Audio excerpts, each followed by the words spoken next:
അറിയത്തില്ലേ ഈ ലോകത്ത് നടക്കുന്ന കാര്യങ്ങൾ? അറിയണം.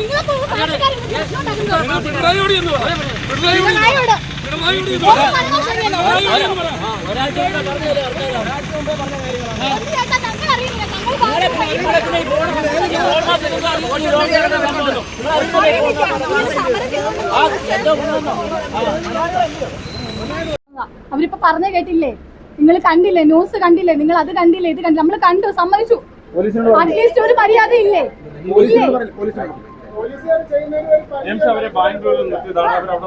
ഞാൻ പറയട്ടെ, ഇപ്പൊ ഞങ്ങൾ പോയി പോലീസുകാരോട് പറഞ്ഞു. അയാൾ പറഞ്ഞു കേട്ടു, പിണറായിയോട് പറയുന്നു. എന്ത് പിണറായിയോട്? ഈ ഭരണം വന്നതോടു കൂടിയാണ് ജനങ്ങൾ ഇങ്ങനെ ആയിപ്പോയത്. മനസ്സിലായോ? ജനങ്ങൾ ഇങ്ങനെ ആയത് ഈ ഭരണം കൊണ്ടല്ല, വേറൊന്നും കൊണ്ടുമല്ല. ഇന്ന് ഞാൻ ഇവിടെ നിന്ന് പ്രവർത്തിക്കുന്നു, നാളെ എന്റെ ജീവൻ ഇല്ലാതാവുമെന്നും എനിക്ക് ഉറപ്പ്. എന്താ എനിക്ക് ഉറപ്പ്? ഒരു ഉറപ്പും ഇല്ല. എവിടെ ആയാലും ഞാൻ തുറന്നു പറയേണ്ടത് ഞാൻ തുറന്നു പറഞ്ഞിരിക്കും.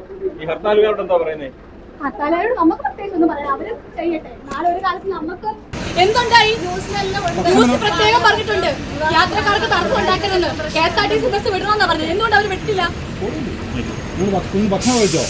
ഞങ്ങൾ ഭക്ഷണം കഴിക്കാൻ ഞങ്ങൾ പൊടിക്കുഞ്ഞുങ്ങൾ കഴിക്കാത്തതാ. കണ്ടോ? ഒരു ചിന്തിക്കാനുള്ള കഴിവില്ലേ? നാളെ ഒരു കാലത്ത് അവന്മാരുടെ വീട്ടിലായിരുന്നു അവന്മാരെന്ത് ചെയ്തേ? അവന്മാരുടെ ഭാര്യമാരെല്ലാം ജോലിക്ക് പോകുന്നില്ലേ? നിങ്ങൾ അങ്ങനെ പോകും? സമരക്കാരോട് ഓട്ടോ പിടിച്ചു വിടാൻ പറ. എങ്ങോട്ടാ പോണ്ടേ?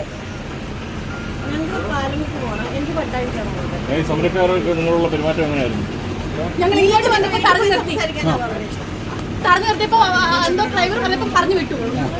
ഞങ്ങളൊന്നും പോലീസിന് പറയുന്നുണ്ടോ കൊണ്ടുവരണമെന്നാണ്? വേണ്ട, ഞങ്ങൾക്ക് ആരും സഹായം വേണ്ട. സമരക്കാരൊന്നും സമരം നിശ്ചയിച്ചല്ലേ സാറില്ല.